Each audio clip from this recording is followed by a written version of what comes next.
Welcome to everybody who's joining us right now. I'm Jesse with the Lansing Lugnuts. Let me introduce to you the voice of the Portland Sea Dogs, Emma Tiedemann. Thank you, Jesse. Happy to see all these new faces. Quite a few of you. Very excited to kind of share our stories and any insights that we can give whenever you're trying to break into the industry.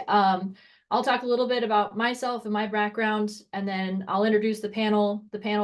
Each person will talk about their background and getting into baseball, and then everybody submitted questions, so I'm going to pull from the most frequently asked questions, address it to a couple of the panelists, and then kind of open that up maybe the last 30 minutes or so just to open question and answer. If you have any questions during the conversation, don't hesitate to put them in the chat. We can address them at some point. So like I said, I'm Emma. I'm the director of broadcasting for the Portland Sea Dogs, the AA affiliate of the Boston Red Sox. I've been in my position since March of 2020. I don't recommend starting in a pandemic, but it was an interesting start. We didn't have baseball obviously that season, so stayed on full time with the Sea Dogs, sanding handrails, painting around the ballpark, doing other projects, et cetera, et cetera. I've been in baseball for over now 10 years, and I got my start back in 2014 as just a summer intern as a broadcaster in Palmer, Alaska, a summer collegiate league, and that fueled my love of working day in and day out in this industry, and getting on a bus, spending 10 hours on a bus, and then heading to a new ballpark, and then heading to a different one 3 days later. So since then I've done a year in Alaska. I did 2 seasons with the Medford Rogues in Southern Oregon, another summer collegiate team, before I eventually broke into professional baseball with the St. Paul Saints. He's on the panel, Shawn Aronson. Was great, kind enough to hire me as his broadcast and media relations assistant with the Saints. Still probably one of my favorite seasons ever I've had in baseball. Learned a ton and was able to break into affiliated baseball in 2018 with the Lexington Legends, the single A affiliate at the time of the Kansas City Royals. And that led me to my time with the Sea Dogs in 2020. So that's enough about me. We're going to go in order of the most recent winner of the Ballpark Digest Broadcaster of the Year. So I'm going to turn it over to Adam Marco. I am no longer the most recent winner. I have been replaced. My time is done. I am moving on from that mantle. That's Alex Cohn now. Hello, everybody. Adam Marco. I'm the voice of the Scranton Wilkes-Barre Rail Riders. I've been with Scranton Wilkes-Barre since the 2018 season. I graduated from Mercyhurst College, go Lakers, back in 2001, figured that year out. I was a radio DJ for 7 years, doing Have Voice Will Travel broadcasts. Anybody who would pay me $40, hopefully more, to go talk about their games. Ultimately, quit a full-time job at age 27 to be a seasonal intern for the Williamsport Crosscutters, making $500 a month that I got to broadcast their road games with. That led me to an opportunity in Oklahoma City, where I spent 2 years, got my first full-time job in baseball in 2010 with the West Virginia Power. Remember them, please. As their broadcaster, but I was a ticket sales rep who got to broadcast the games. My mindset was a little bit different. Spent 8 years there, including the last 4, in addition to doing ticket sales, sponsorship sales. I was also the marketing director for the Power before I moved here, and 5 seasons, 6 years into my tenure as the Yankees AAA voice. So pleasure to be with you here today, and happy to provide whatever insight I possibly can. All right, the winner of 2019, Jesse Goldberg-Strassler. Got it right here. What's up? Emma, thank you very much. Good to be joining everybody. Thank you for reaching out to us to take part in this networking forum. I was born in Washington, D.C., grew up 15 minutes outside in Maryland, and decided going off to college that I wanted to try sports broadcasting. Spent 4 years broadcasting whatever I could at Ithaca College in New York, was really bad at it. interned in Baltimore at WBAL, covering the Orioles home games and asking really bad questions during post-game scrums. And then I went to the winter meetings and I got a position as the board op, the producer, the media intern for the Brockton Rocks in Brockton, Massachusetts. From there, 2006, 2007, I was the #2 broadcaster for the Montgomery Biscuits in the Southern League. And from 2008, I was the lead voice in the Frontier League with the Windy City Thunderbolts. But the thing that you have to understand is I got hired for that role in May. Each of these teams, after I worked for them, they said, thanks. All right, take care. And then off I went to go back to the winter meetings and send out all my resumes and work back home in Maryland as a substitute teacher all throughout the school year before suddenly I got that call out of nowhere. So I joined Windy City, hired in May to work for the Thunderbolts. And then in 2009, first December 2008 at the winter meetings, got hired to work for the Lansing Lugnuts. And I've been in Lansing, Michigan ever since the 2009 season. And I remember the West Virginia power. The power lives on in our hearts. Next, we're going to go to Shawn Aronson, the 2016 Broadcaster of the Year. Thanks, Emma. Thanks, Jesse. This is tremendous. I'm entering my 24th season as a broadcaster, the last 18 of them here in St. Paul. I grew up in Los Angeles, listening to arguably the greatest broadcaster ever in Vin Scully. Realized very early on in my life I had no talent to go anywhere playing sports, like probably a lot of us. So I always thought those that can do, those that can't teach, and those that can't do either one of those, we talk about it, and that's what I wanted to do. So I went to the University of Colorado at Boulder, not exactly a hotbed for broadcasting, but to tell you how long ago this was, I graduated high school in '95. Google did not exist. You cannot look up best broadcasting schools in the country. So I'm old. This is the way it is. And I chose Colorado. It's a beautiful place. I would move back to Boulder tomorrow. Not a whole lot of opportunity there in terms of broadcasting play-by-play. But when I graduated from Colorado, probably like a lot of people that graduate, I thought to myself, all right, well, someone's going to hand me a broadcasting job because it's what I wanted to do. Spoiler alert, that is not how it works. And so I remember calling around to a bunch of minor league baseball teams around the country. And this is literally how I got my start. I reached out to a team in New York. I don't remember what team it was. Could have been Brooklyn, could have been Staten Island, could have been any one of them. And whoever I talked to said, why do you want to move all the way out here just for an internship? And I thought, what an idiotic question that is. I'd move anywhere in the country to get my foot in the door. And I thought, well, if I'm going to be, stopped at every turn, there's got to be a team in my backyard here in Colorado. And there was a team in Colorado Springs, AAA affiliate of the Colorado Rockies, and reached out to them, and they hired me as a media relations director. And I was traveling 90 miles to and 90 miles back every single day. They thought I wouldn't last 2 weeks, and I lasted from January to September. I worked my butt off, and they were so impressed that they offered me one game in August, 3 innings to do. Sight unheard. They had never heard a broadcast tape of mine, which, to be very honest, I didn't have much of. And to this day, I think they're the greatest 3 innings of my life, not because I was any good, but just because I thoroughly enjoyed having that opportunity, and it got me started. They wanted to hire me on as a community relations director with the opportunity to do about 12 games on radio. But a few weeks after they offered me the position, they got a call from a team. You're talking about teams that are no longer around. Team in Allentown, Pennsylvania, called the Allentown Ambassadors, and $5 to anyone who can remember them.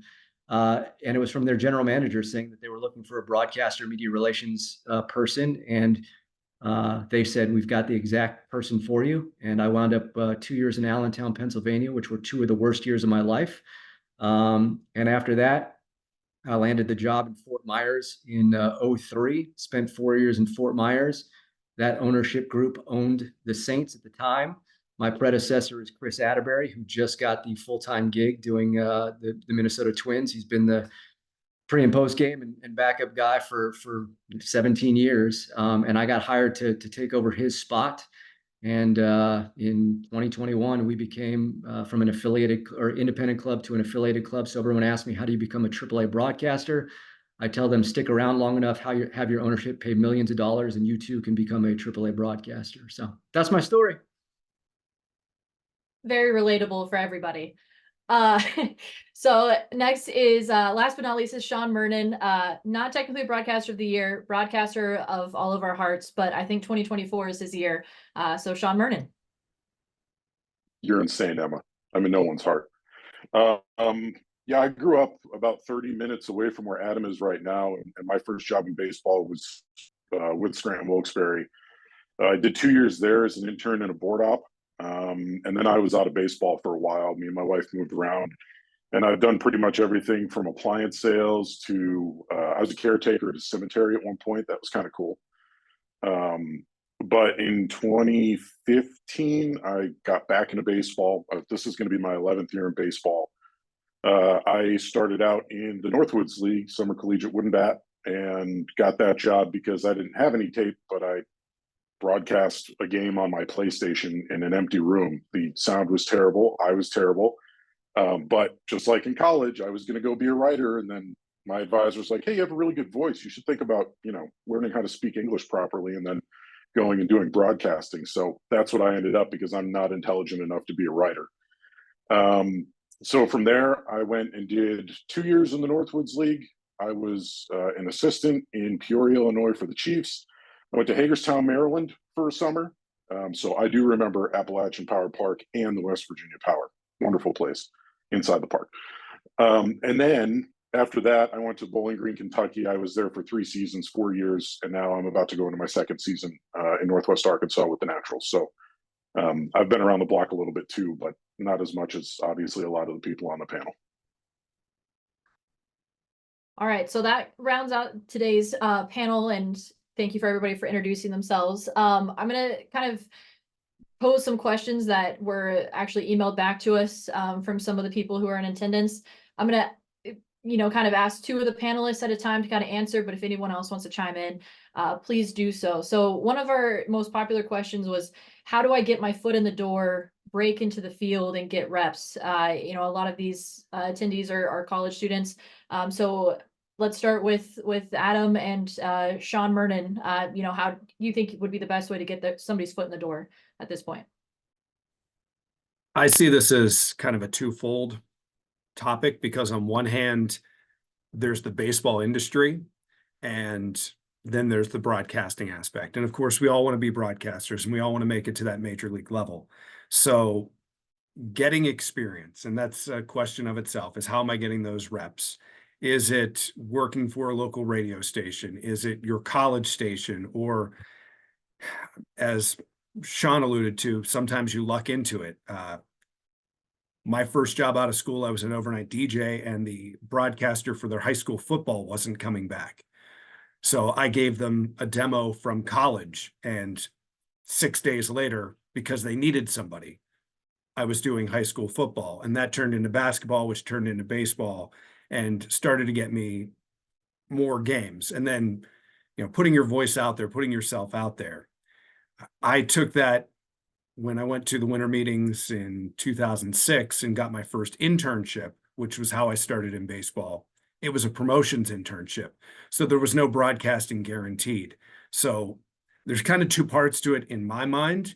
There's getting your repetitions wherever you can. If it is, you're still in college and your school does a web stream or radio broadcast, getting involved in that. If you're out, finding those opportunities or creating those opportunities of recording a game yourself, get your voice out there, continue to do it. But then getting that foot in the door in baseball, it's tough. It's looking for not just the broadcast aspect. For me, it was, I'll do promotions. I'll do whatever I have to do because I want this to be my next life.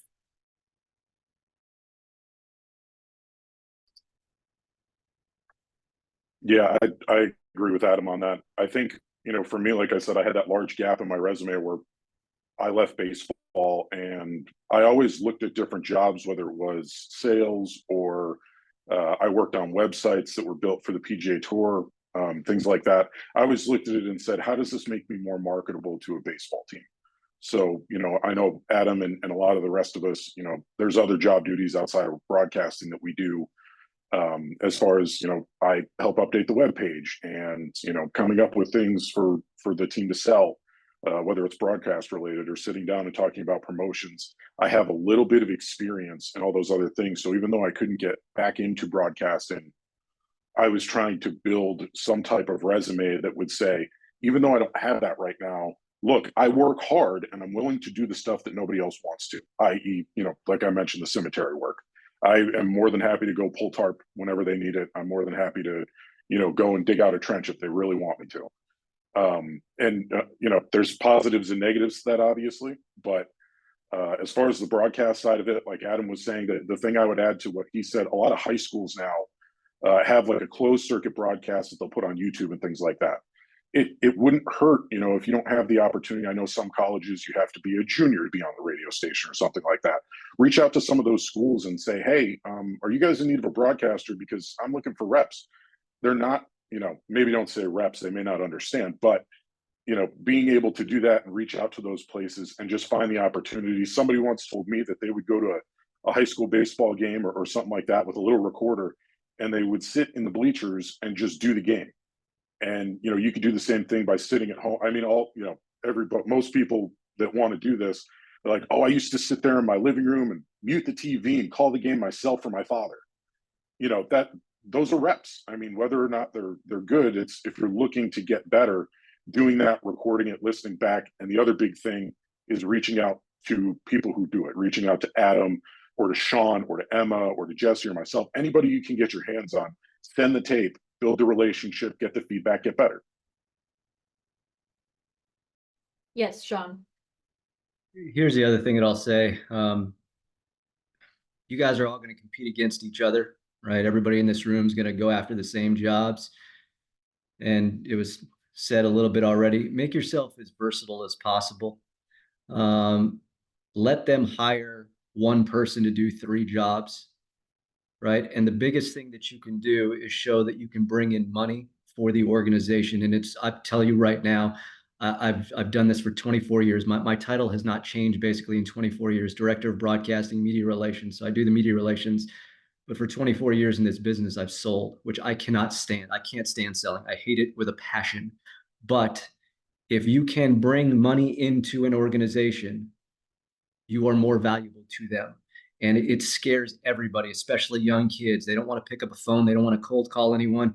It freaks them out. I promise you, 24 years into this business, it still scares me. But you do it because it gets you to the point you want to get to, which is getting your on-air reps, which is what all of us want, right? To get hired by someone. If you prove you can sell, or if you go into an interview and say, look, I'm willing to sell the radio spots, start there. That's something you're familiar with. It's going to make you stand out from everybody else that they talk to. Hammer home the fact that you're willing to sell, that you want to sell, and you're going to have a leg up over a lot of other people. Of course, now I've just told that to 75 people, but that's just the way that works. Well, we can kind of roll this into the next question of how does one get noticed or stand out from a field of now 75 people who know that they should probably do some sales side, sales as well as broadcasting, and to mostly just kind of increase their chances of getting an interview. So Jesse, I'll start with you and then whoever would like to kind of follow it up. I was sitting at the winter meetings with my number 1 broadcaster at the time. I was his intern, and he was going through resumes, and he saw on one resume, it said that the person had been a ski instructor. And he said, oh, I'm going to interview that person. And he went to the next one. And that person spoke 6 languages. And he said, I'm going to interview that person. The answer is every one of us has a different answer. So what might make you stand out to Shawn Aronson might not make you stand out to Shawn Murnin. What I will tell you is this: for me, in the job description that is posted and that you look at, it will say, I'm looking for someone who does this, this, and this. I will tell you, I need you to be able to broadcast, so I want to hear your tape. I need you to be able to do media relations, so I want to see a writing sample. And I want to see your experience in terms of doing media PR, your experience in doing the broadcasting, which, as we talked about, You can get that broadcast experience and those reps wherever you can get them by just going as a fan. Broadcaster for the Baltimore Orioles way back when would get his reps by sitting in Dodger Stadium as a fan and recording it. Mike Maz, the voice of the Fort Wayne Tin Caps, got his reps by going to Fort Wayne games, Fort Wayne Wizards games, and recording himself. And that put him in position to get that job. So if you already handle what those things are that are in the job description, then I get to say to you, what are you going to bring to us that is going to make us better? That is how you stand out. And the people that I've hired, when I hired Trey Wilson, now the voice of Richmond, the best photographer in all of baseball broadcasting I've ever seen, outstanding photographs. He stood out. He made us better. We needed good photos. There was somebody else, outstanding video editor. So each person had their own skills that them coming in made us better as an organization, that they could build on top of everything that they could already do that fit the bill. It doesn't mean to me anything if you say that you've got the passion and the work ethic, because you better have those if I'm going to interview you in the first place. But that next step, that's where you can stand out. Yeah, I will say, I was hired, or I was just interviewed in Lexington just because I had worked for the Saints, because of the reputation of the Saints, and they thought that if I could work there, I seemed probably would be a fun person. And that's how I got my foot in the door, was because of the Saints' reputation. So sometimes you never really know what on your resume is going to grab that person's attention, who's doing the interviewing and the decision making. But let's say, you have your reps and you're compiling everything. Another question that came up was, what should I do for my demo reel? And for this, we can go to Adam Marco and Shawn Aronson, and of course Shawn and Jesse can chime in as well. Yeah, this is the $1 million question that we all may have different answers on as well. I've always been told, and this is the case when I open up the broadcast assistant position, I don't have time to listen to 9 innings, to be very honest with you. And you're gonna catch someone's attention within the first 15, 20 seconds of what your demo is. For me, gone are the days where I need to hear 3 highlight calls and then your half inning. Like, that used to be the way it was, right? And they always told you, don't put a home run call. Everyone's got a home run call. Don't listen to it. Give me a half inning of baseball. I want to see how you fill time. And I don't need your walk-off base hit. I don't need, game 5 of the championship series in a 5-game series. I don't need to hear that. I need to hear how you fill half inning of baseball. I need to hear how descriptive you are. I need to hear, and again, this is my style, maybe not for everyone else's. I need to hear how you interject a story. Again, I grew up in Los Angeles. That was the way of Vin Scully telling a story. I love people that can tell me something that I can't just find on Baseball Reference. That's what's going to draw me in. For younger people, I understand maybe you don't have quite the command of the broadcast booth just yet, the inflection points, the controlling your voice, the speaking from the diaphragm, all that stuff. I get that as you're learning, but give me the basics, show me that you understand what it is to be a broadcaster, and give me 1 half inning and I'm good. If I want more after that, I'll ask you. I just don't have time if 50 people are applying to listen to, a full inning or even a full game for that matter. Adam? I agree with Shawn. You're going to catch me within the first 10 to 15 seconds, or you're not. If I want to listen beyond that, the half inning is great. I would add to it, I don't mind an interview track, especially if you're doing your play-by-play, your call solo, because it gives me some interaction. It lets me know how you're going to approach a conversation with someone. And my first minor league baseball interview was with the guy who was the Philly fanatic, Tom Burgoyne. And I'm pretty sure I used that on a demo reel for the next few years because it was such a unique, it's not just a player. We love players. They're great. We love talking to them, but give me that unique thing. I think I replaced it with Mick Foley, who did a radio pregame when he was there for a wrestling night. So I like hearing an interview just because if it's not in that play-by-play, if it's not in that half inning or 5 minutes of basketball or whatever you're sending my way, to know what your interaction with somebody is going to be like, to know if you are going to have the ability to not just steamroll through a line of questions, if you've got me past that 15 seconds, but also be able to ask a follow-up based on something that they're talking about, because that's very much important in how we can function in interviews right now. All right, I want to welcome Rich Burk to the surprise panelist for today. Rich, do you have something for us? Yeah, thanks. By the way, thank you for putting this together. I think this a forum like this has been lacking ever since the winter meetings as they used to be died. And so very useful for people who are already in the industry and for people who want to break in. The old baseball winter meetings used to have a gathering of broadcasters and prospective broadcasters. And I only went to the winter meetings twice, and the first one was in 1993. And Matt Vaskersian was at the time play-by-play announcer in El Paso. And he said, I remember sitting out with 50 or 60 other prospective broadcasters, and he was on a panel of 5 or 6 people, and he said, and this goes back to what Shawn Aronson was saying, minor league teams aren't looking for a broadcaster who can sell. They're looking for a salesperson who can also broadcast. And that's not true in every case. You know, there are a lot of teams who have seasonal broadcasters, but if you want to make yourself valuable, market yourself as a salesperson and a broadcaster.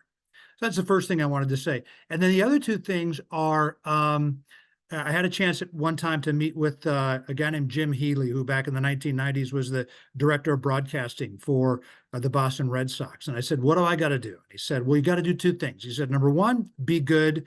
And number 2, be persistent. And so I wanted to speak to those 2 things.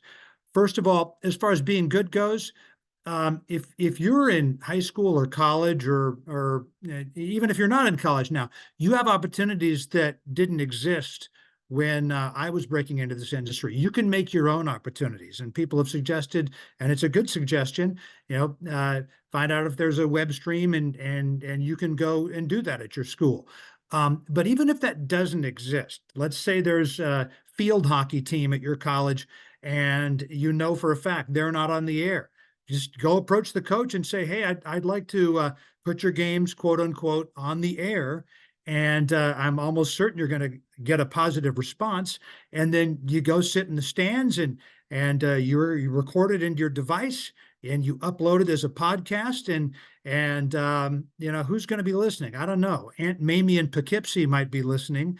But you know, they get to hear their niece Susie playing field hockey. And so, you know, if you have one listener, it's as if you're on the air. So that's the first thing. As far as being good, get reps. And if you don't have somebody offering you a job, go create your own opportunities.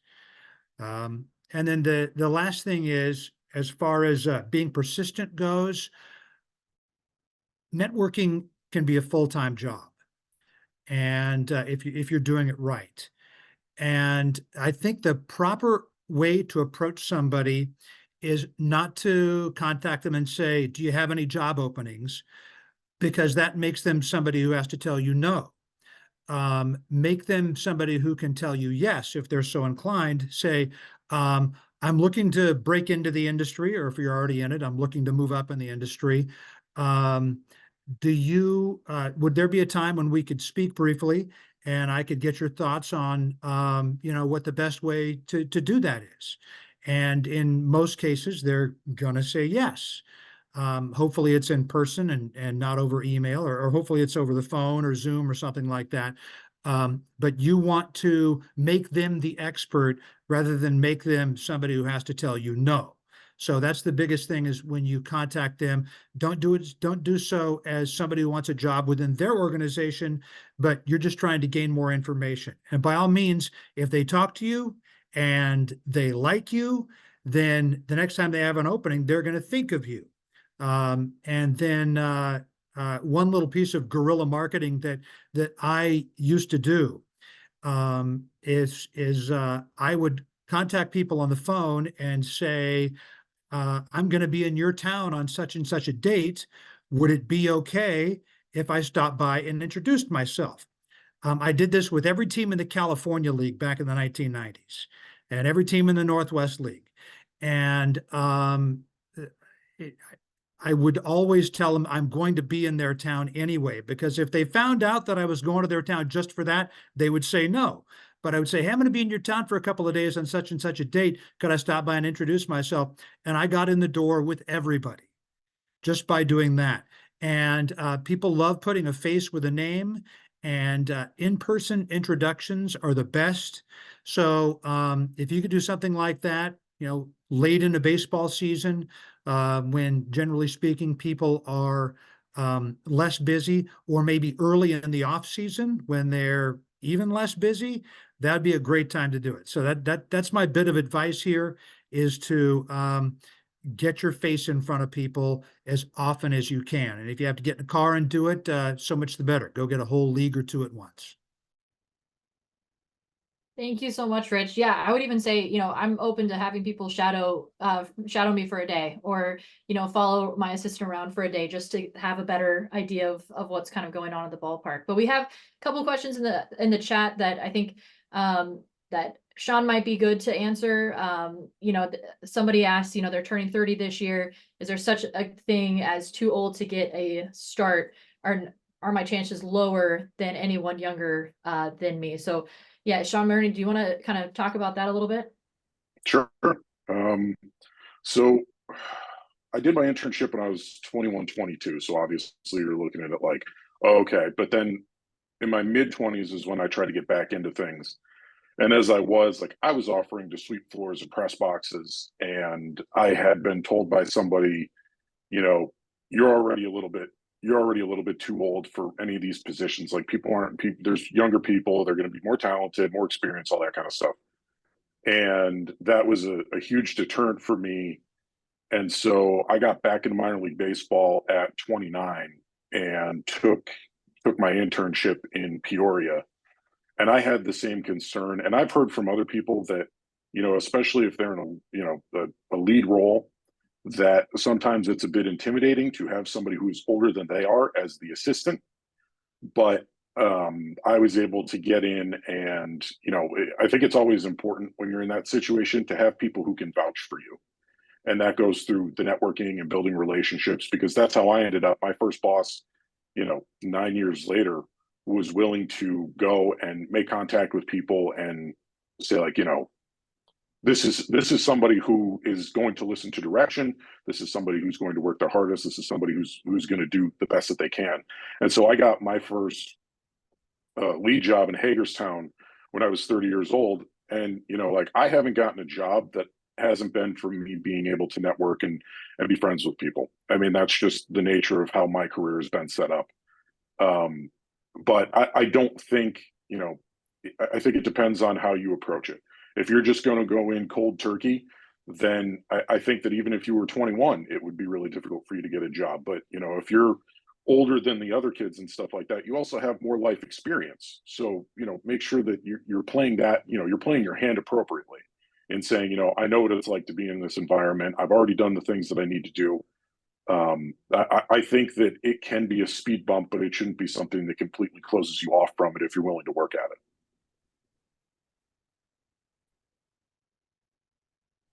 Awesome. Thank you, Shawn. We have another question in the chat. When you're hiring a broadcaster, do you like it when the applicant follows up on their application? This could be kind of a quicker answer for everybody, real quick. I'll start. Look, I try to get back to everyone. You send me your resume, I'll let you know I got it. And what I also try to do is let you know every step of the way along my process. So if you don't get to the second round, I'll let you know. If you have, I'll let you know there. And I'll let you know when I hope to be done through each process. If you want to, reach out to me at any point, you're more than welcome to. There is a fine line between being persistent and just being a pain, I guess. Don't reach out every single day. It's not going to do you any good. But I don't have a problem with someone reaching out, but I do try to be very transparent with my entire process so that everybody knows, because we've all been on the other side of this, right? We all know You send a resume out, you never hear back from anyone. Did they get it? Did they even read it? Did they look at it? I tried to let everybody know, hey, I got it. Thank you. Here's what my next step is.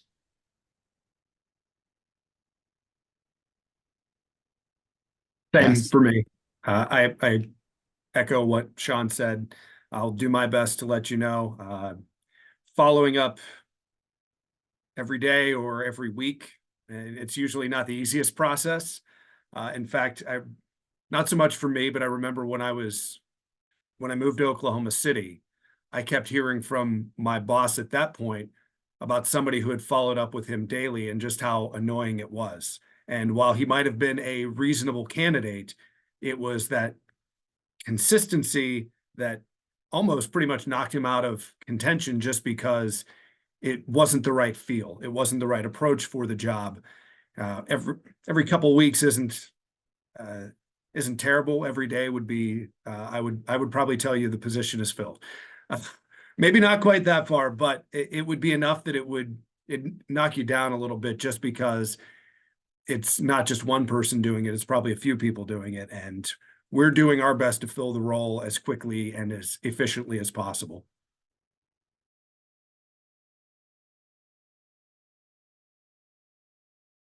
Awesome. Thank you both. We have another question. Zach said, I've heard a lot of broadcasters that have had success connecting with teams and general managers at the winter meetings before COVID limited it. Is it worth going next year, or are there other opportunities that are similar? Jesse, I think you might be able to speak to this to the best. I've stopped going. I went to every winter meetings except one from 2004 through 2019 or so. And I haven't gone since the pandemic. Major League Baseball has so taken over minor league baseball, and with that, taken over the winter meetings, that they only want it to be what they want it to be. And the winter meetings had become something entirely beyond Major League Baseball. It was really cool for everybody to go. Fans would go, and you'd see media from all conceivable parts. And here would be a player, and here would be a manager, and here would be a scout, and here would be every broadcaster, and here would be every job seeker, and it would be fun. And Major League Baseball, since the pandemic, has said, no, let's bring things back to our kind of place, and has highly discouraged anyone who is not a part of that small group. There were still minor league teams, the people at the top, but it isn't what it was. And so because of that, that's why we're doing this. Emma, that's why you came to me and you said, we need to do something akin to this. So that way we fill the void that we lost with no winter meetings, with no huge places for job seekers to meet one another, develop those relationships, and meet minor league broadcasters and develop those relationships.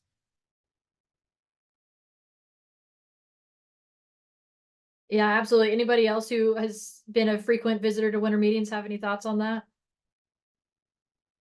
I would go if it's in the town that I live in, if it's within a reasonable drive. And the winter meetings, as Jesse has mentioned, have changed so much.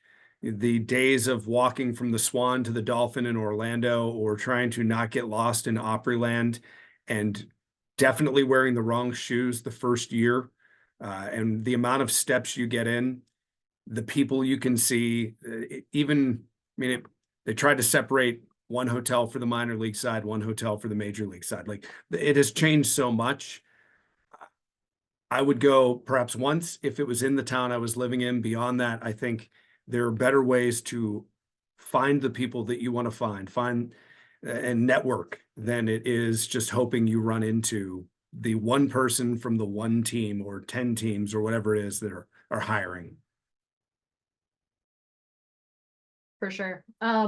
So another question we have, more of the broadcasting side. When do you listen back to your games you did? Is it immediately, or in between days, or a couple days after? I'll kick this one off. Why not?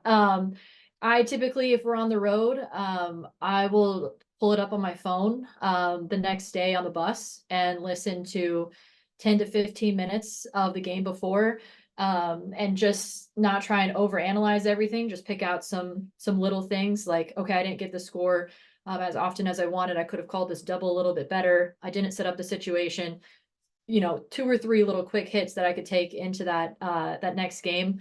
On the road, my days are pretty full, so it will take a little while to kind of listen back, but definitely on the road when you have some extra time on the bus, just pop in the AirPods and I'll kind of listen, and that way you have more immediate feedback, and it gives you something to work on every single night, at least for 6 games on the road, while you're away from the team and you have a little extra time to listen.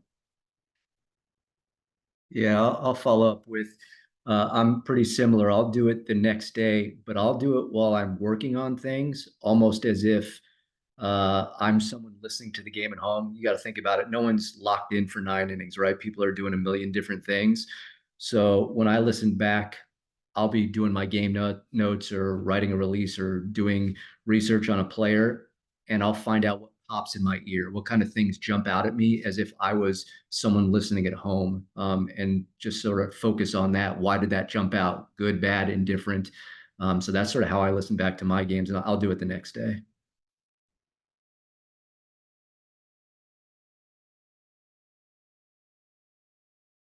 Jesse or Shawn, either one of you want to talk to that, or Adam? I mean, when my first 2 years, I listened to every single game that I did. It was hours on the bus, of just, I had a book that I would keep everything that I did wrong in. And then I would just go back through and try and fix it all. And then once I got, that was in collegiate summer, wooden bat. Once I got into minor league baseball, I felt like there wasn't as much time. Like some of the bus rides was just a good time to close my eyes or work on game notes for the next day or watch a movie or something. So I've kind of gotten it down where I'll try and listen to parts of a game every week, a little bit here and there. But I try to lean on a lot of other people, because when I sit there and listen to myself, I miss things. And I believe you don't know what you don't know. And if I don't realize that something's missing, I'm never going to fix it. So I've sent tape to almost everybody that's talking here. And, oftentimes I will reach out to someone like Jesse about, hey, we've identified a problem. There was a time where we found out I wasn't really saying the visiting team name very often, like twice for 9 innings. And somebody noticed that, and I called Jesse, and he gave me some ideas on how to fix it, and we got it fixed for the most part. Or a tense issue. I had a tense issue last year where I was saying he will do this or he will do that, and I fell into that for 2 months and didn't realize it until I sent it off to somebody, and they were just like, no, he won't. He's doing it. Like, it's active. He's doing that right now. Here's how you fix it. And then I worked on that. So that's generally, I try to listen to myself, but I listen more for pace and the things that I try to just stay within myself and try to be a little bit more relatable. And then technical stuff, I usually lean on people who know more than I do. If you were trying to improve something, if you're trying to work on something, which clearly you are because you're going back and you're listening to yourself, well, then when you actually broadcast and try to improve it, my guess is your tape is going to be bad because you're thinking. It's the old Yogi Berra story where how the hell can you think and hit at the same time? But you do have to work. You do have to think. So I go into every single season and I've got a goal of something that I'm working on that I discovered from the past year. And when the season start off first couple of games, it's just shaking off the rust. And then there's a little bit of finding the rhythm of life again. Then there's attacking my own goal. And give me a week, couple of weeks, a month of attacking my own goal to the point where I'm not thinking about it anymore. And that's when I can then share my tape and someone can say, here's something that you haven't thought about. And now I can go after that. But it's such a constant of thinking about something and trying to address it during the broadcast to the point where I fixed it so I'm no longer thinking about it and then getting to the next thing. I can't listen to every single game, so I have to take those breaks in between as I try to integrate those moments of leaping forward. Yeah, Josh, would you like to weigh in? Josh, by the way, is the voice of the Albuquerque Isotopes AAA team down in New Mexico. Josh? Yeah, sorry to crash your forum here, but a couple of things when it comes to feedback. I know that anytime that I listen, when someone asks me to critique their demo reel, I probably learn as much listening to them about myself. I'll never forget this one time I listened to a demo reel. The half inning consisted of 3 strikeouts and 2 walks. And I wrote the person back and I said, "Why? You didn't describe anything. I want to hear you call a double play. I want to hear you call a double in the gap. I want to hear you call a rundown." And I remember thinking that, and then I went, wait a minute, what's on my demo reel? And I remember going back and looking, and I think it was a leadoff walk. And I thought, well, what's wrong with you? I'm an idiot. This is the exact same thing that I was just criticizing this person for. So look for a play immediately to get someone's attention. I think that has been something that's been said. But also listen to other people. Listen to your peers. You can go on STAA Talent's website, and there is hundreds and hundreds of people's demo reels that are up there. Listen to them for what you like, for what you don't like, to get ideas from them. You will learn just as much listening to them that you can implement with your own broadcast. And then find someone within the industry who you can trust. You can say, listen to me, I'll listen to you. No egos. We're not trying to be mean to each other. We're just trying to get better. Give me feedback. I'll give you feedback. Or maybe you even talk through something like, hey, I had this really complicated rundown and I know that I butchered it. How do you do that? And find a buddy who you can trust and talk through those tough calls to figure out a way to make those plays better. I want to touch on one thing, kind of piggybacking on Jesse, if I can. I don't know how many of you play golf. I play very rarely and play very badly, but if you take golf lessons, they will dissect your swing and you will go on the course and be worse off than you were before, right? Because they've told you 15 things that are wrong with your swing, and now you're thinking about all 15 things. Most of you are getting started in this business. What I would recommend for each of you is, especially early on in your careers, to focus on one thing for that one game. And if that one thing is, and Jesse's very good at this, using descriptive adjectives throughout the broadcast. If it's saying the score every few minutes, if it's, focusing on, talking about the opponent's, uniforms and describing that, whatever it is, focus on one thing per game and make sure you hammer that home. Then the next game, focus on something else. And by the time you do this enough, as Jesse mentioned, it will become second nature and you won't have to think about it. But it's the easiest thing to do is just to go into a game and focus. I'm going to be really good at this one thing today. You're just getting started, right? That's what a lot of you are trying to do or are doing. It's the best thing that you can do. Don't go in thinking of 20 different things. You'll be worse off than when you started. Just to piggyback off of what Shawn said with the golf analogy, I actually have a golf coach right now, and with swing changes, he always says, do not practice this until you get it right. Practice it until you can't get it wrong. And it's the same thing of what Shawn's saying. Yeah, that's great. So I'm going to make this a 2-part question with some questions that were submitted and questions in the chat. But how do you prep for a broadcast? And one of the questions was, with all the roster moves, how, as the broadcaster, do you handle all of that?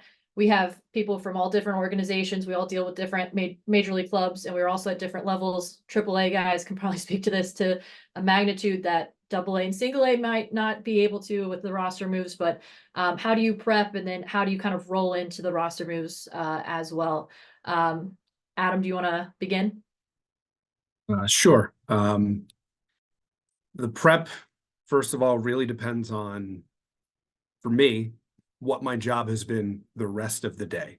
As we've talked about being diversified, and am I doing sales? Am I making 50 calls a day? So does that mean I have to be at my phone until 4 o'clock before a 7:05 or 6:35 game? So the prep really has to depend on what's going on in the rest of the day. In lieu of sales, if it's marketing, I spend my morning doing marketing, designing our billboards, doing radio ads, whatever it is. So the afternoon, I have the ability to go out and start my prep work, whether it's usually never before 2:30, honestly. Maybe day one of a series or leading up to a series, I'm doing a little bit more the first 2 days as you're seeing a team for the first time. But with our 6-game series now, I would say it's heavier Tuesday, Wednesday than it is Sunday. I'm not saying I don't prep Sunday, but I've now seen these players for 5 straight days. So that's a big part of it, is what is my day prior to the other part of my day. From there, incorporating the roster side of it, being a Yankees affiliate, they have gotten better as to, at least I believe, when our moves come out. Typically, I have a pretty good idea, thanks to the clubhouse manager or the trainer, or just being around the team, as to what's happening on any given day. So that certainly helps out. And having the roster ready, it doesn't necessarily mean that that player is factoring in that night's game. The bigger thing in AAA for us, for me, has been, when do we get rehabs and when can we announce them? And are we allowed to promote them ahead of time if it's a rehab at home? Because I also do a release that goes along with our rehab. It's not just a simple roster move. So there's part of that there that defines how I'm going to prep for the day. It's really what the day is. 2019, we had 319 roster moves over the course of the season, which was a franchise record. This past year was a little bit better. We were in the 170s, I think, when it was all said and done. So some are more difficult years than others. Some months are more difficult than others. It also depends where the Yankees are in relation to where we are. Jesse, you have your hand up. The weird secret is coaches don't know all the players, and not all the players know each other. So your audience definitely doesn't know the new people coming in. You get to introduce everyone to everyone else. I've gone into the clubhouse when there's a rain delay and I'm playing an interview with one of my guys that's evergreen. I'm going to play it right here and then just run down to the clubhouse while the interview is playing. Well, guess what? They're listening to it because they didn't know this about the guy. So how do you prep? Is you welcome them. You naturally should welcome anyone new who's coming in. Make sure that you get the pronunciation of their name right. Figure out what pitches that they throw or anything else that you need to know about them. Make sure that the information on the roster is correct, anything like that. And then you getting to know them, you then introduce them on the air to everybody who's listening. That brings up our new player.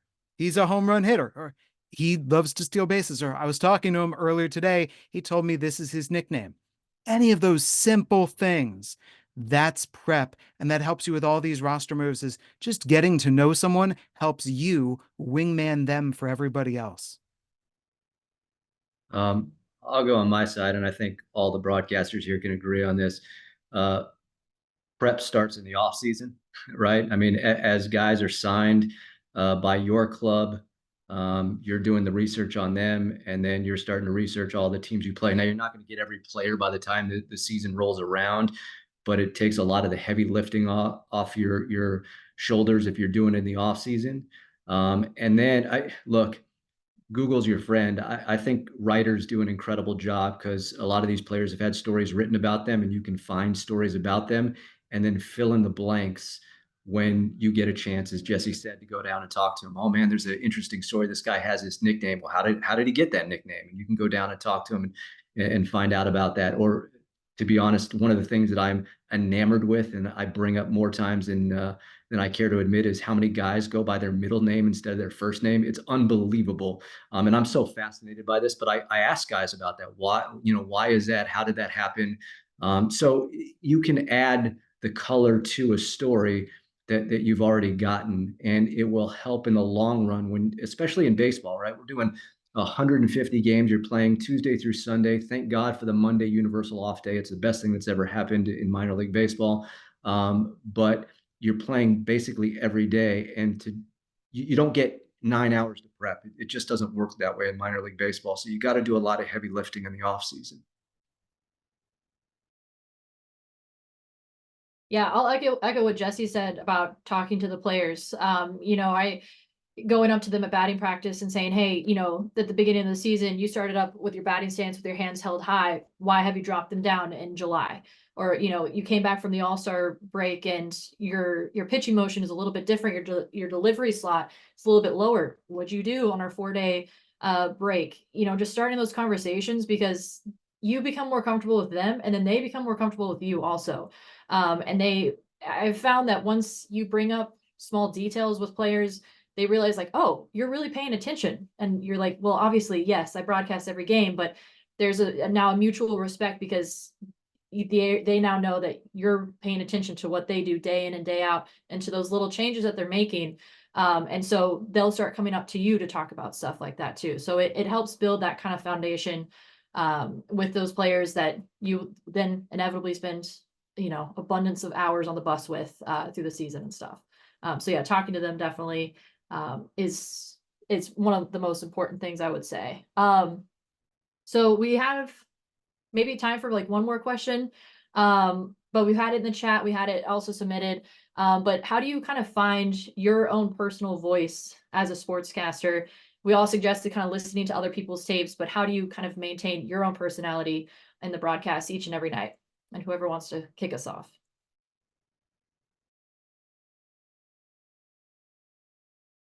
All right, I'll go.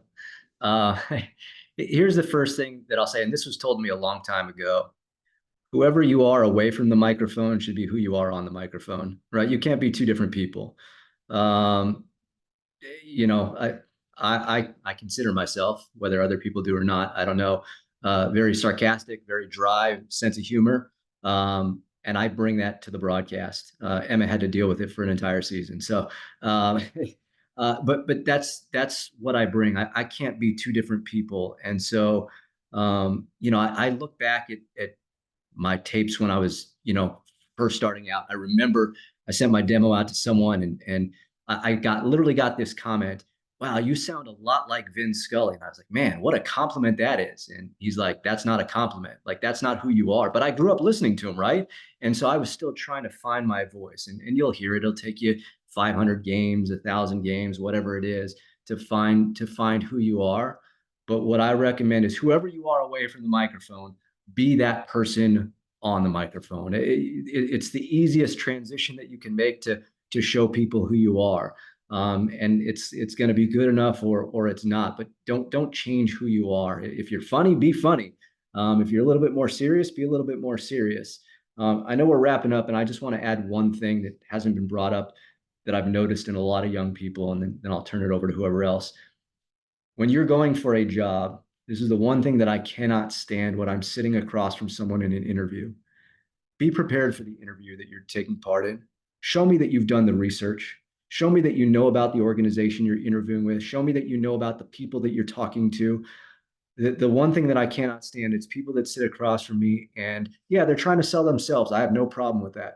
But if you don't know who you're interviewing with, if you don't know anything about that organization, how can I take you seriously for a job in which you have to be prepared for when you go on the air? You do prep to be on the broadcast.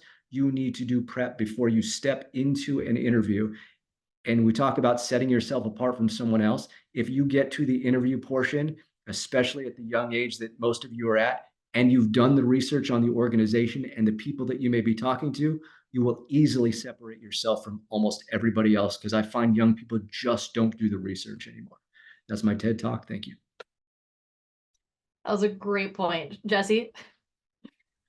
About finding your own voice and figuring out who you are, the hack is to change your audience, is to say, who am I broadcasting the game to? And if you put the person that you're broadcasting the game to, the way to think about it is just you make it a phone call and try broadcasting the game to a family member. See how that changes it. Try broadcasting the game to a friend, and that will change it. There is someone that you will broadcast the game to that you will be funnier. There is someone that you will broadcast the game to that you will be more into telling them who these people are that are taking place on the field. You cannot call the game into air. You cannot just be calling the game into this nebulous, I don't know who's listening, here's the pitch. That's why you need to give the score, because you need that person on the other end of the phone to know who you are, what's going on, and what's happening in the game. And if you choose the right person, you choose the right audience that you're talking to, then that will bring who you are off the air into who you are on the air. But I think what Shawn just said is extraordinarily important in terms of who you're talking to matters. The team that you're speaking with matters. because they want to know what you can do for them. Like, I know that I'm doing a good job in my job because I understand the expectations of my general manager upon me, of the assistant GM, of sponsorship, of sales, of these different people. I know what the expectations are upon me. I know what the manager expects of me. I know what my listener expects of me, or this player expects of me. And so you bring it and you deliver personally. That personal relationship is what you're going for.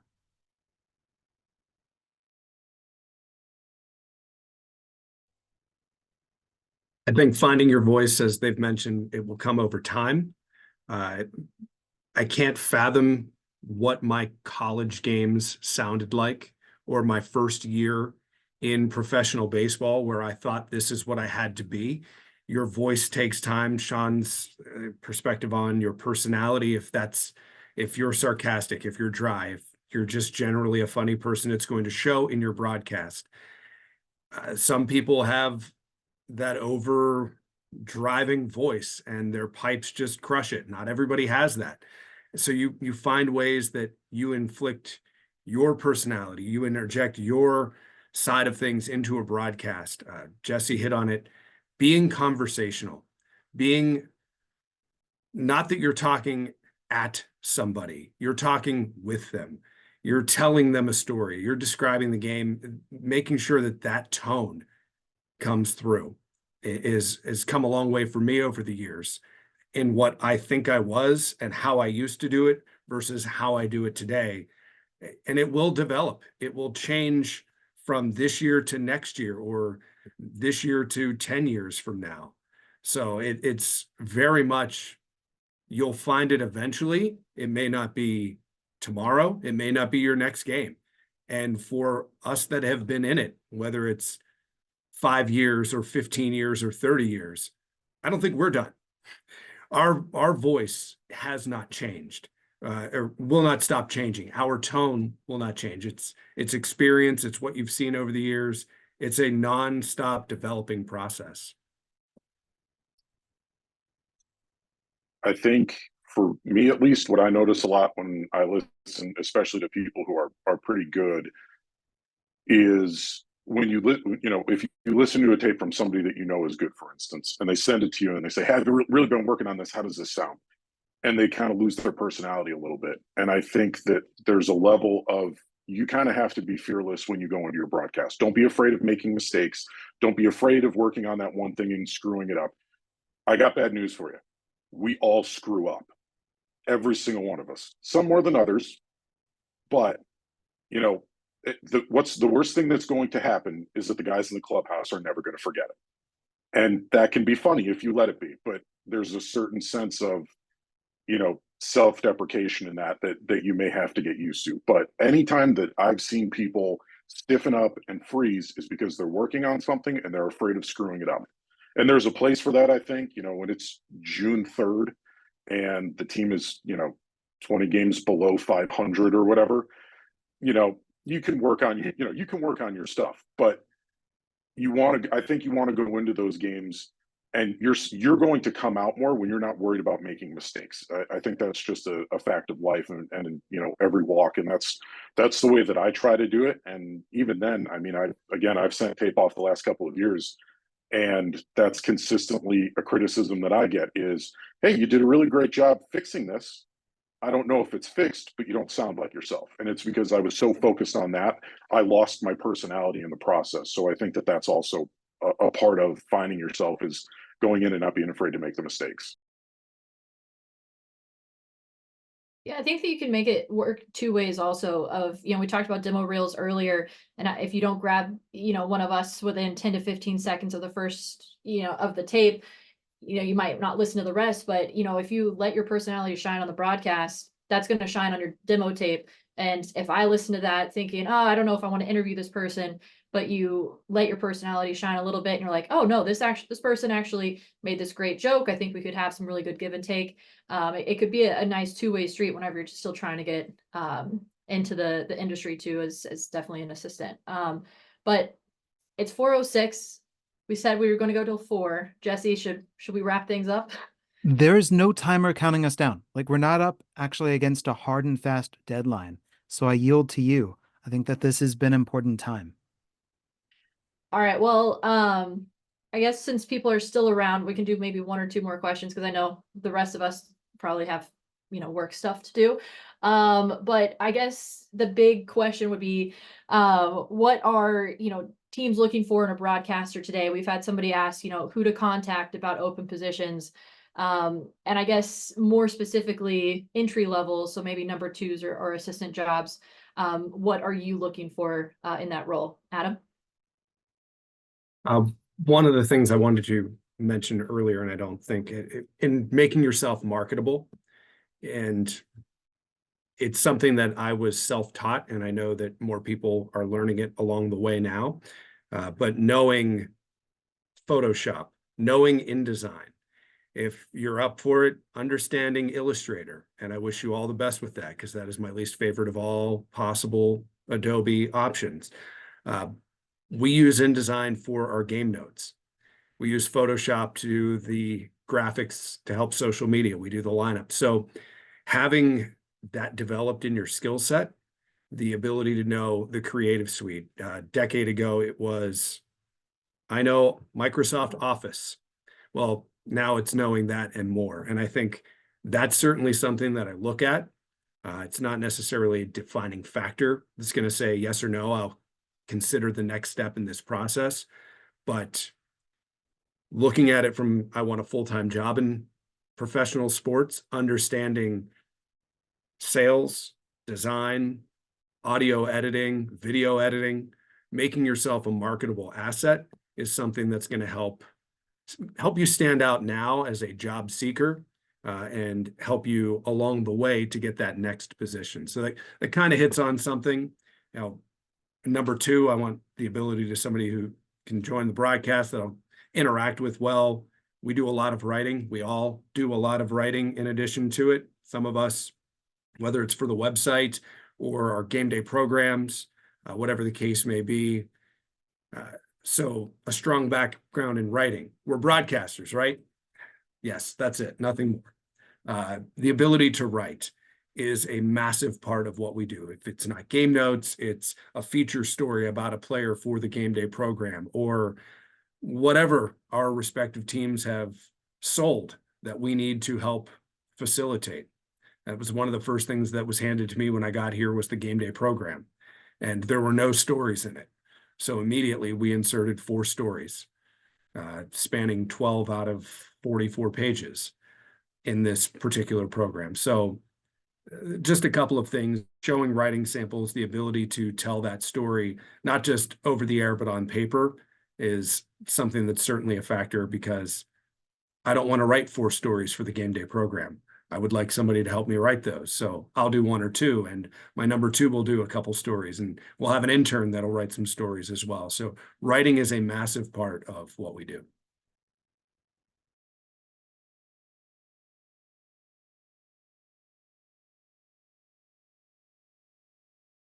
Do either of the Shawns or Jesse want to follow up with that? Cool.